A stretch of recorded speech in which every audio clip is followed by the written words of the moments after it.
पावसाळ्यामध्ये ऊस शेतीमध्ये ह्या पद्धतीनं गुलाबी कलर होतो पानावरती.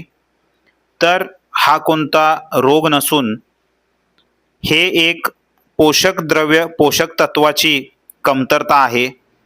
तर ऊस शेतीमध्ये सर्व प्रकारचे पोषक तत्व लागतात.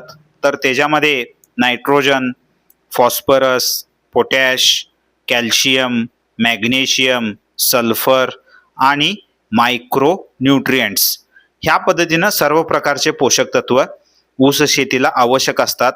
तर पावसाळ्यामध्ये आपण जर लावण केल्यानंतर फॉस्फरस ह्या घटकाची ह्या पोषक तत्वाची जर कमतरता झाली तर ह्या पद्धतीनं गुलाबी कलर ऊस शेतीमध्ये होतो.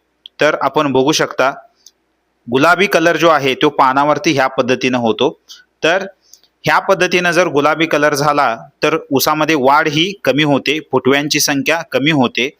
तर ह्या पद्धतीनं गुलाबी कलर झाल्यानंतर आपण 1 एकराला 24-24-0 ही लागवड हे खत आपण 2 बॅगा टाकाव्यात किंवा आपण DAP 2 बॅगा वापरू शकता. तर ह्या पद्धतीनं ही लागवड वापरल्याने फॉस्फरस डेफिशियन्सी आपण मॅनेजमेंट करू शकता.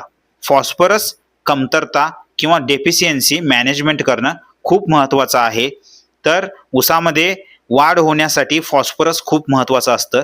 तर त्या फॉस्फरसची डेफिशियन्सी झाली तर ऊसामध्ये वाढ होत नाही, फुटवा होत नाही. तर आपण हा डोस ऊस शेतीमध्ये वापरू शकता. तर भेटूया नेक्स्ट व्हिडिओमध्ये. थँक्यू. धन्यवाद.